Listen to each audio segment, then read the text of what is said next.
Assalamualaikum warahmatullahi wabarakatuh.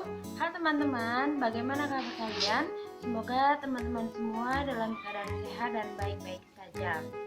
Oke, berjumpa lagi dengan saya di Rina Wijanti Channel. Ini adalah video saya yang ketiga. Di video yang ketiga ini saya akan menyampaikan hasil resum saya dari artikel Bapak Ma'ruf Yuniarno yang berjudul Peningkatan Motivasi dan Prestasi Belajar Siswa dengan Model Cooperative Learning tipe Student Team Achievement Division pada siswa kelas 9A MTS Muhammadiyah Kasihan Bantul. Oke, langsung saja saya bahas ya, bahwa ketercapaian tujuan pembelajaran itu tidak terlepas dari peran seorang guru.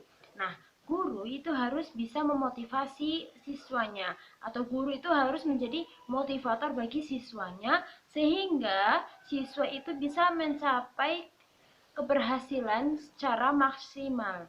Nah, selain itu, guru juga harus dapat menciptakan iklim kelas yang kondusif dengan cara-cara yang kreatif dalam penyampaian materi pelajaran, sehingga guru itu lebih mudah dalam mengkondisikan kelas dan pencapaian siswa itu bisa optimal. Akan tetapi, pada kenyataannya, kondisi di lapangan itu kadang berbeda dengan yang diharapkan. Nah, salah satu realita itu terjadi di MTS Muhammadiyah Kasihan Bantul, yang mana siswa MTS Muhammadiyah Kasihan Bantul kelas 9A pada mata pelajaran fikih itu motivasinya masih rendah, yang mana dibuktikan dengan hasil observasi yang menunjukkan siswa itu masih banyak yang bermalas-malasan, seperti mereka itu masih banyak yang mengobrol dengan teman sebangkunya ketika pelajaran berlangsung. Selain itu juga ada yang mengantuk dan tidak kurang juga siswa itu ada yang tidur. Nah, hasil observasi tersebut dibuktikan dengan data yang menunjukkan rendahnya prestasi akademik siswa kelas 9A pada mata pelajaran fikih. Oleh karena itu, sangat perlu dilakukan suatu penelitian, yaitu penelitian tindakan kelas yang dilakukan oleh guru mapel fikih itu sendiri di kelas 9A tersebut, yang mana terkait dengan motivasi dan prestasi mereka pada mata pelajaran fikih dengan model cooperative learning tipe STAD. Adapun sintak model pembelajaran cooperative learning tipe STAD itu dimulai dengan 1. Penyampaian tujuan pembelajaran dan motivasi. Nah, yang kedua itu penyajian informasi, yang ketiga itu pengorganisasian kelas dalam kelompok, yang keempat pembimbingan kelompok, yang kelima diskusi antar kelompok, dan yang keenam itu evaluasi dan pemberian penghargaan. Nah, adapun indikator bahwa siswa telah termotivasi itu ditunjukkan dengan aktivitas siswa yang berupa 1. Siswa mencatat pelajaran yang disampaikan oleh guru.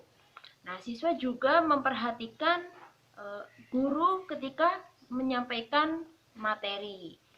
Nah, siswa juga berani menyampaikan pertanyaan atau ide. Nah, indikator yang kedua itu siswa tekun melaksanakan tugas sesuai perintah. Sedangkan indikator yang ketiga, siswa itu berpartisipasi aktif dalam diskusi dan disiplin saat belajar.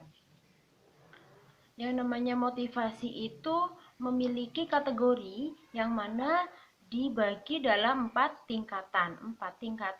Tingkatan yang pertama itu motivasi sangat tinggi, tingkatan yang kedua motivasi tinggi, tingkatan yang ketiga itu kurang, sedangkan tingkatan yang keempat itu tidak termotivasi. Oke teman-teman, penjelasan tadi adalah pengantar sebelum kita membahas tentang pelaksanaan PTK di MTS Muhammadiyah Kasihan Bantul.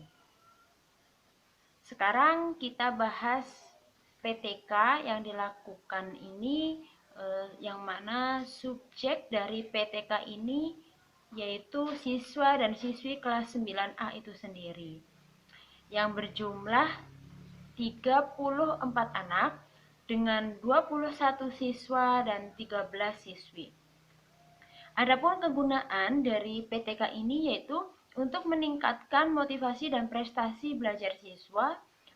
Selain itu juga menjadi alternatif strategi pembelajaran bagi mata pelajaran lain dan sebagai pembelajaran dan motivasi bagi guru untuk melaksanakan penelitian lebih lanjut. Nah, dari penelitian tindakan kelas ini kita bisa mengukur indikator prestasi belajar siswa dengan melalui perbandingan antara prestasi hasil tugas siswa dengan standar kriteria ketuntasan minimal atau KKM pada setiap mata pelajaran. Yang mana pada mata pelajaran fikih ini KKM-nya yaitu 75. Di mana siswa yang mendapatkan nilai di atas KKM berarti siswa itu tergolong siswa berprestasi tinggi. Sedangkan siswa yang mendapat nilai sama dengan KKM berarti siswa itu tergolong berprestasi sedang. Dan siswa yang mendapat nilai di bawah KKM berarti siswa itu tergolong siswa yang berprestasi rendah. Oke, sekarang kita masuk ke pembahasan implementasi model pembelajaran kooperatif learning tipe STAD pada pembelajaran fikih. Yang mana guru itu melakukan modifikasi pada setiap pertemuan. Dalam PTK ini dilakukan dalam 3 siklus, yang mana terdapat 2 pertemuan di setiap siklusnya. Oke, langsung saja saya bahas. Sebelum guru itu melakukan PTK, pembelajaran yang dilakukan itu kondisi awalnya itu guru menggunakan metode ceramah dalam penyampaian materi. Nah, posisi tempat duduk dan strategi pembelajaran juga masih konvensional. Yang mana diketahui persentase motivasi belajar siswa itu sebesar 26%. Dan persentase rata-rata nilai tugas itu 58% bagi siswa yang berprestasi rendah dan 42% itu siswa yang berprestasi tinggi. Dan persentase ulangan harian rata-rata 17% siswa berprestasi rendah dan 83% siswa berprestasi tinggi. Nah, lalu diadakan pembelajaran pada siklus ke-1 pertemuan pertama itu guru membentuk siswa menjadi beberapa kelompok dengan cara heterogen, lalu mereka berdiskusi tentang materi jual beli. Setelah itu mereka presentasi, lalu guru memberikan tugas individu berupa tes, dan guru memberikan hadiah bagi siswa yang aktif dan berprestasi. Dari pembelajaran pertemuan pertama itu dihasilkan persentase motivasi itu naik menjadi 30%, dan persentase prestasi belajar siswa itu menjadi 84,2%. Oke, selanjutnya pada pertemuan yang kedua, guru itu pada materi kirot, perencanaan itu masih sama seperti pada pertemuan pertama, akan tapi guru melakukan modifikasi dengan menggunakan kertas yang berisi lembar pengamatan siswa untuk menilai kelompok lain.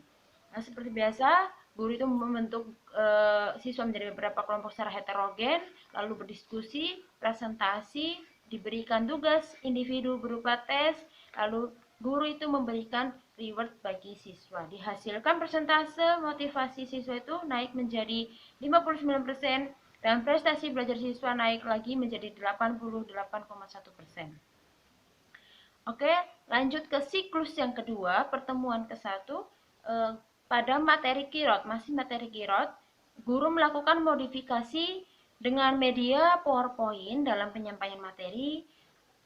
Selain itu juga menampilkan video pendek yang sesuai dengan materi, dan desain kelas itu dibentuk menjadi letter O.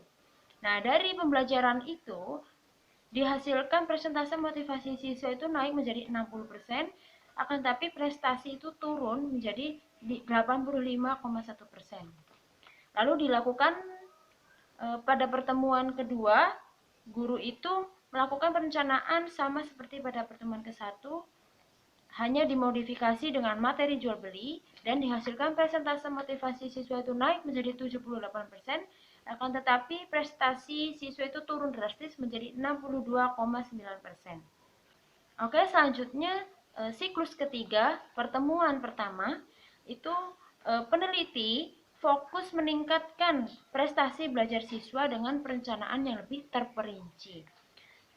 Pada pertemuan pertama itu, guru memodifikasi dengan variasi soal tes dengan model teka-teki silang atau TTS pada materi pinjam-meminjam dan utang piutang. Dihasilkan persentase motivasi siswa itu naik menjadi 79% dan prestasi naik drastis menjadi 97,8%.